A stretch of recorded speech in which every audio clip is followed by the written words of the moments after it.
Chronological Bible in 365 episodes. This is episode 26, beginning with Job 26. But Job answered and said, How have you helped him who is without power? How have you saved the arm that has no strength? How have you counseled one who has no wisdom? And how have you declared sound advice to many? To whom have you uttered words, and whose spirit came from you? The dead tremble, those under the waters and those inhabiting them. Sheol is naked before him, and destruction has no covering. He stretches out the north over empty space. He hangs the earth on nothing. He binds up the water in his thick clouds, yet the clouds are not broken under it. He covers the face of his throne and spreads his cloud over it. He drew a circular horizon on the face of the waters, at the boundary of light and darkness. The pillars of heaven tremble and are astonished at his rebuke. He stirs up the sea with his power, and by his understanding he breaks up the storm. By his spirit he adorned the heavens. His hand pierced the fleeing serpent. Indeed, these are the mere edges of his ways, and how small a whisper we hear of him, but the thunder of his power, who can understand? Moreover, Job continued his discourse and said, As God lives, who has taken away my justice, and the Almighty, who has made my soul bitter? As long as my breath is in me, and the breath of God in my nostrils, my lips will not speak wickedness, nor my tongue utter deceit. Far be it from me that I should say you are right. Till I die, I will not put away my integrity from me. My righteousness I hold fast, and will not let it go. My heart shall not reproach me as long as I live. May my enemy be like the wicked, and he who rises up against me like the unrighteous. For what is the hope of the hypocrite, though he may gain much, if God takes away his life? Will God hear his cry when trouble comes upon him? Will he delight himself in the Almighty? Will he always call on God? I will teach you about the hand of God. What is with the Almighty, I will not conceal. Surely all you have seen it. Why then do you behave with complete nonsense? This is the portion of a wicked man with God, and the heritage of oppressors received from the Almighty. If his children are multiplied, it is for the sword, and his offspring shall not be satisfied with bread. Those who survived him shall be buried in death, and their widows shall not weep. Though he heaps up silver like dust, and piles up clothing like clay. He may pile it up, but the just will wear it, and the innocent will divide the silver. He builds his house like a moth, like a booth which a watchman makes. The rich man will lie down, but not be gathered up. He opens his eyes, and he is no more. Terrors overtake him like a flood. A tempest steals him away in the night. The east wind carries him away, and he is gone. It sweeps him out of his place. It hurls against him and does not spare. He flees desperately from its power.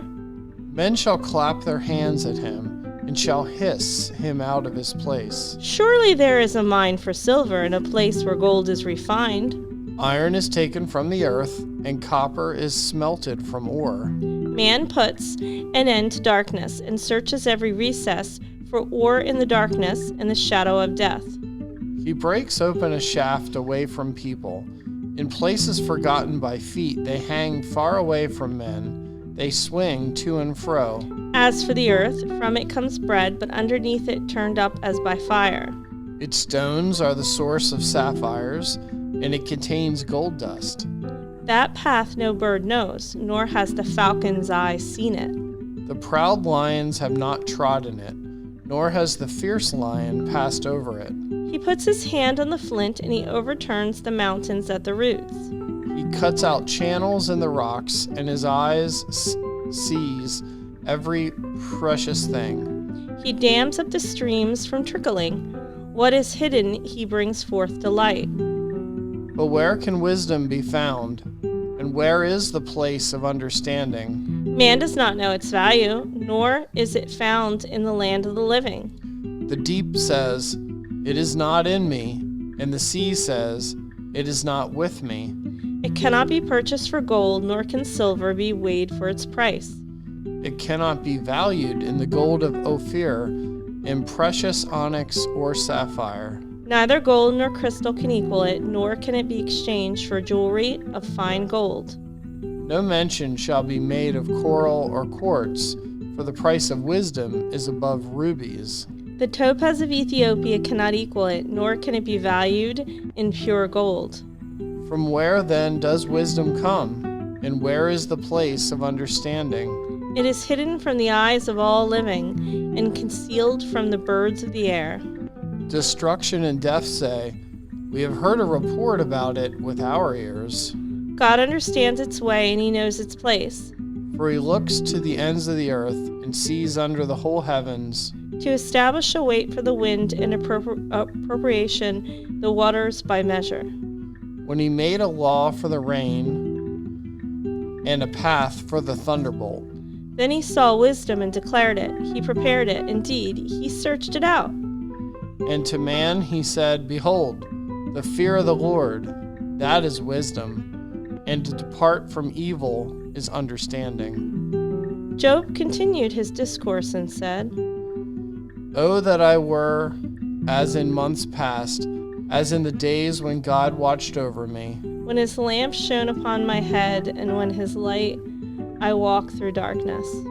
just as I was in the days of my prime, when the friendly counsel of God was over my tent, When the Almighty was yet with me, when my children were around me. when my steps were bathed with cream, and the rock poured out rivers of oil for me. When I went out to the gate of the city, when I took my seat in the open square. The young men saw me and hid, and the aged arose and stood. The princes refrained from talking and put their hand on their mouth. The voice of nobles was hushed, and their tongue stuck to the roof of their mouth. When the ear heard, then it blessed me, and when the eye saw, then it approved me.